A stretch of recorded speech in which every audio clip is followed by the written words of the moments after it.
በስመ አብ ወወልድ ወመንፈስ ቅዱስ አሐዱ አምላክ አሜን። ሳልሳይ ክፋል መንገዲ ባህታውያን 40 ነጥቢ ስቕታን ዘይርአ ኩናትን ብዛዕባ ዕላማ ምንጻርን ኣብ ናይ ገዛ ርእስና ሓይሊ ከይንምካሕ ተዘራሪብና እቲ ህይወት እውን ኣብ ልቢ ከም እንጅምሮ ርኢና እምበር ሕጂ ናብ ኩናት ክንኣቱ እዚ ኩናት ዘይርአ እዩ። ብስቕታ ኣብ ልቢ ዝግበር ቃልሲ ግንባር ናይዚ ኩናት ልቢ ኣብ መዓሙቕ ውሽጥና ዝካየድ ቃልሲ ቅዱሳን ኣቦታት ሚስጥርኩም ከይወፅእ ኣፍኩም ኣይትኽፈቱ ይብሉ። ውዑይ ሻሂ ዝሓዘ ፔርምስ ከፊትካ እንድሕር ገዲፍካዮ እቲ ሃፋ ኢኻ ድሞ እቲ ሻሂ ይዝሕል ክትሰትዮ እውን ኣይትደልን። ስለዚ ንስኻ እውን ብዛዕባ እዚ ሒዝካዮ ዘለኻ ዕላማ ምስ ማንም ሰብ ኣይትዕልል። ብዛዕባ እዚ ጀሚርካዮ ዘለኻ ህይወት፣ ብዛዕባ ከጋጥመካ ዝኽእል ፈተናታት፣ ብዛዕባ ረኺብካዮ ዘለኻ ተመክሮ ዋላ ሓንቲ ኣይትዛረብ ትንበል። እዚ ጉዳይ ኣብ ክልቲኹም ጥራይ ይኹን፣ ኣብ መንጎኻን እግዚኣብሔርን ብተወሳኺ ኣባት ነፍስኻ። ስቕታ ኣዝዩ ኣገዳሲ እዩ።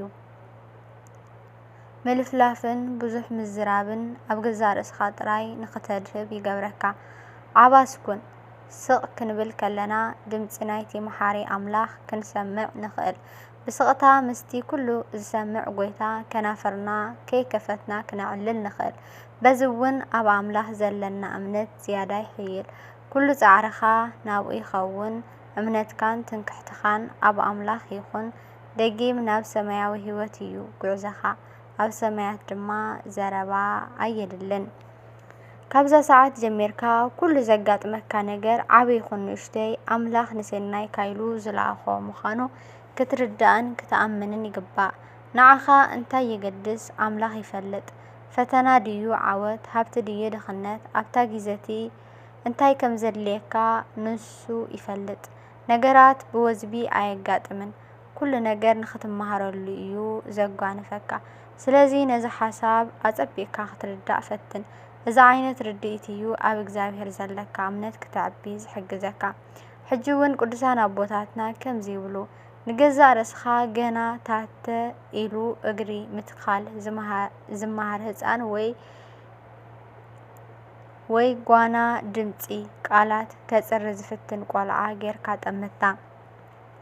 ኣብዚ ሕጂ ኣቲኻዮ ዘለኻ ኩናት ኩሉ ክእለትካን ዓለማዊ ጥበብኻን ዋጋ የብሉን። ዋላ ሃብትኻ ኮነ ስልጣንካ ኣብ ሕብረተሰብ ዘለካ ዕብየት እውን እንተኾነ ምንም ረብሓ የብሉን። ኣብ ኣገልግሎት ኣምላኽ ዘይውዕል ሃብቲ ጾር እዩ። ኣብ ልቢ ዘይሰፍር ፍልጠት ድንቁርና እዩ። መሊሱ ኸማን ትዕቢት ይፈጥረልካ።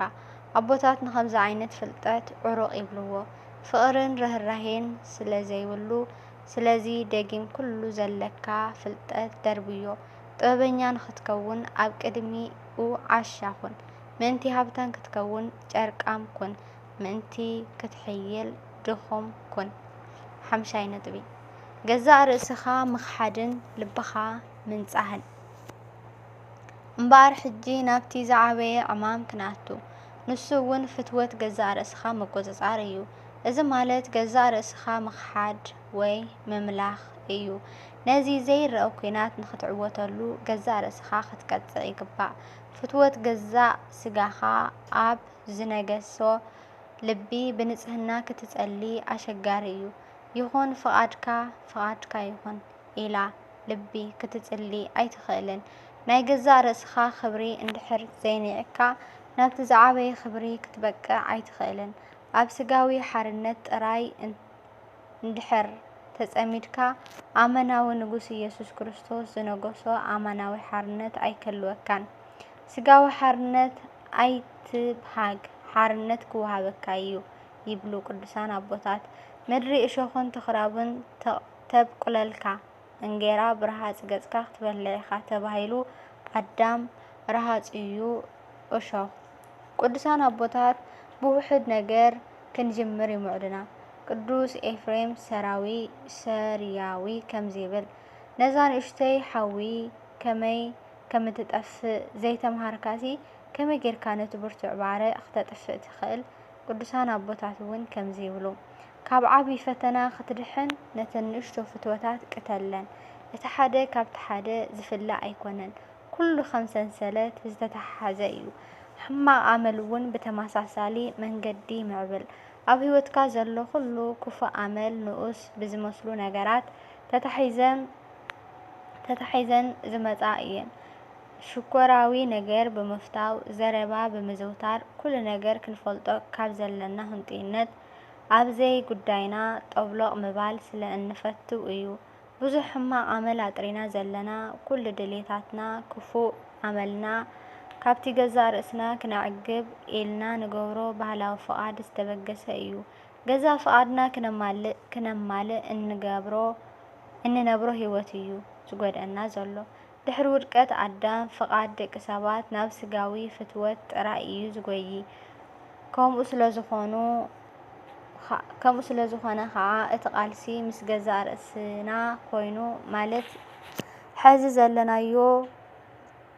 ዘለና ቃልሲ ኣንጻር ስጋዊ ፍቓድና እዩ ብኻልእ ኣገላልጻ ንገዛእ ፍቓድና ናብ ፍቓድ ኣምላኽ ምግዛእ እዩ እዚ ብዘይ ምድንጓይ ሕጂ ክፍጸም ኣለዎ ዝኾነ ነገር ክትሓትት ስጋኻ ዝደርኸካ እንድሕር ኮይኑ ኣይትሕተት ክልተ ኩባያ ቡኒ ክትሰቲ እንድሕር ቃሕ ኢልካ ሓንቲ ጥራይ ስተ መመሊስካ ሰዓት ክትርኢ እንድሕር ረቢፅካ ሰዓት ኣይትርአ ሽጋራ ክትሰቲ ቃሕ እንተይልካ ግደፎ ደገ ክትወፅእ እንድሕር ደሊኻ ገዛ ኮፍ በል እዚ ገዛእ ርእስኻ ምግታእ ይበሃል እዚ ሜላዚ ገዛእ ፍቓድካ ናብ ፍቓድ ኣምላኽ ክተግዝእ ይሕግዘካ ምናልባት ገሌኹም ብሓቂ እዚ ኩሉ የድሊ ድዩ ኢልኩም ትሓቱ ትህልው ነዚ ሕቶ ቅዱሳን ኣቦታት ብሕቶ ይምልስዎ ዕትሮ ነቲ ኣብ ውሽጡ ዘሎ ርስሓቱ ከየፅረኹም ጽሩይ ማይ ምመላእኹምዎ ዶ ገዛኹም ረሳሕን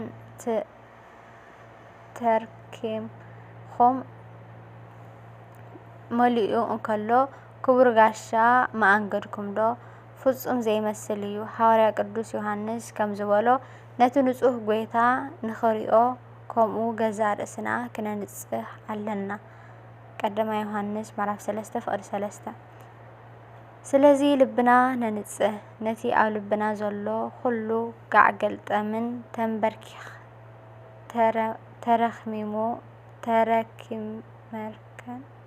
ተንበርኪኽና ኣውፂእና ንጉሓፎ ነቲ ረሳሕ ባይታ ንወልውሎ መሳኽቲ እውን ይነገፍ ነፋስን ብርሃንን ከኣትውን ይከፈት ማሕደር ኣምላኽ ድልው ይኹን ብድሕሪዚ ነቲ ሕማቕ ጨና ዘለዎ ኣረጊት ክዳንና ንደርብዮ ሓዱሽ ክዳን እውን ንከደን ንዑ ድልው ዘይኮነ ክዳን ምስ ንኽደን ካብቲ መርዓ ከይንስጎክ ሉቃስ 12:28 ጎይታ ብሃዋርያት ገይሩ ተመሳሳሊ ትእዛዝ ኣዚዝና ልብኹም አንጽሁ ያዕቆብ 4:5 ቅዱስ ጳውሎስ እውን ይደግሞ ካብቲ ስጋን መንፈስን ዘርክስ ዘበለ ኩሉ ርእስና ነንጽህ ካልኣይ ቆሮንጦስ 7:1 ጎይታናን መድሓኒትናን ኢየሱስ ክርስቶስ ከዓ ከም ዝበለ ካብቲ ውሽጢ ልቢ ሰብ ክፉእ ሓሳብ ይወፅእ እዩ እሞ መንዝር ስርቂ ቅትለት ዝሙት ስስዕ ክፍኣት ጉርሒ ቅለት ቅንዓት ፀርፊ ኩርዓት ዕስነት እዚ ኩሉ ክፉእ ካብ ውሽጢ ዝወፅእ ንሰብ ከዓ ይርክሶ ማርቆስ 7:21-23 ንግቡዛት ፈሪሳውያን ከዓ ነቲ ዋንጫ መሬትን ጻሕልን ዝባኑ ድማ ጽሩይ ምእንቲ ክኸውን ቅድም ነቲ ውሽጡ ኣጽርዮ ማቴዎስ ወንጌል 23:26 ንምንታይ ልብና ነንጽሆን ነጽርዮን ከም ዘለና ግን ቁኑዕ ርድኢት ይሃልወና ምእንቲ ክጥዕመና ወይ ንኽምችወና ኣይኮነን ነዚ መዕረፊ ጋሻ ዝኾነ ልብና ነዳልዎን ነጽርዮን ዘለና ንውልቀና ኣይኮነን ነቲ ጋሻ ንኽጥዕሞን ንኽፈትዎን እዩ ምእንትቲ ኣብ ልብና ዝኣቱ ክቡር ጋሻና ክሕጐስን ባህ ክብሎን ክፈትዎን እዩ ባህዶ ይብሎ ይኸውን ንገዛእ ርእስና ንሕተታ ተሓጒሱ ዶ ይኸውን ኩሉ ሓሳብና ናብኡ እዩ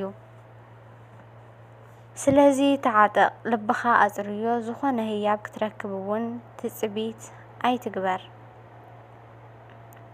ሰለስተ ዓይነት ጠባያት ኣብ ሰብ ኣሎ።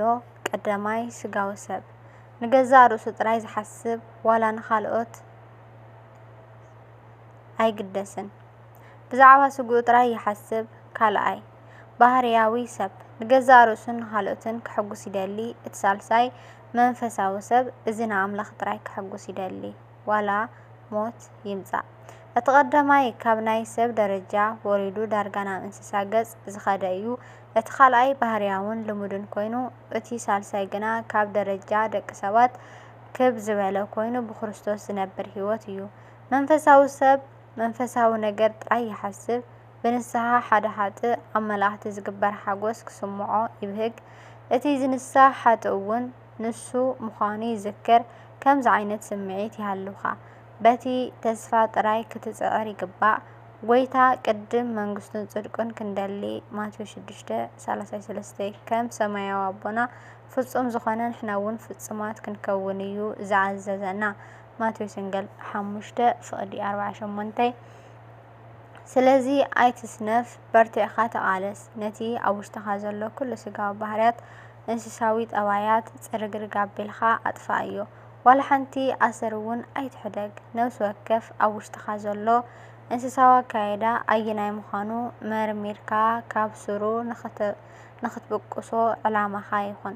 ምክንያቱ ስጋ ነቲ ምስ መንፈስ ዝጻረር ይምነ መንፈስ እውን ነቲ ምስ ስጋ ዝጻረር እዩ ዝምነ ገላትያ 5:17 ነዚ ኩሉ ክትገብር እንከለኻ ግን ሓደ ነገር ኣስተውዕል ምናልባት ገዛእ ርእስኻ ከተድሕን ብዙሕ ስለ ዝፀዓርካ ብሰንኪ ከዓ ትዕቢት ክወርሰካ እንድሕር ጀሚሩ ቀልጢፍካ ነዚ ሓሳብ ካብ ልብኻ ኣርሕቆ። ትዕቢት ዝዓበየ ሕማም እዩ። ስለዚ ገዛእ ርእስኻ መርምር።